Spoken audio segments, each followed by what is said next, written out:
सब माया घूम रही थी ना अरे बाबा ते आईबीएन माझ्या हातात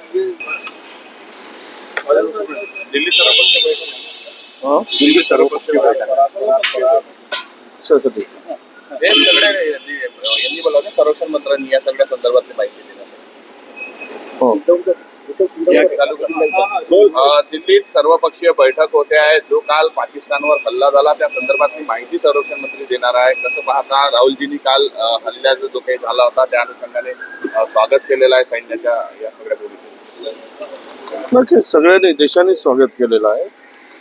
भारतीय सैन्य बलाढ्य आहे आणि एक शक्तिशाली भारत म्हणून आपण आता उभा झालेला आहे. आणि यामध्ये जो सैन्याने काल शौर्य दाखवलं आणि त्यातून दहशतवाद्यांचे हल्ले आपले अड्डे उद्ध्वस्त केले, ते ठिकाणं उद्ध्वस्त केले, त्याचं संपूर्ण देशातील सर्व पक्षांनी त्याचं स्वागत केलेलं आहे. आणि उद्याला भारताला जर पाकिस्तानला पूर्णतः ठेचून काढायचं असेल तरी सर्व समर्थन आमच्या सगळ्यांचं आहे. ही भूमिका हा पहलगामचा हल्ला झाल्यापासून आमच्या नेत्यांनी मांडलेली आहे, राहुलजींनी मांडलेली आहे.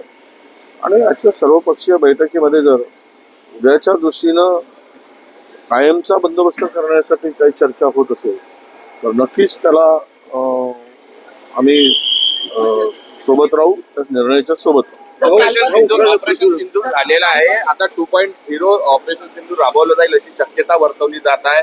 पाकिस्तानकडून अजूनही धमक्या दिल्या जातात. नाही, पाकिस्तान हे पोकळ धमक्या देतं. पाकिस्तानमध्ये काही दम राहिला नाही. पाकिस्तानामध्ये लढण्याची ताकद नाही.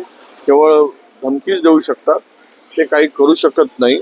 हे संपूर्ण दुसऱ्यांच्या कुबळ्या घेऊन दुसऱ्याच्या मदतीनं ते थोडा आपली अवकात दाखवत असतात. पण त्यामध्ये भारताविरुद्ध लढण्याची ताकद आणि शक्ती पाकिस्तानमध्ये अजिबात नाही. सर्व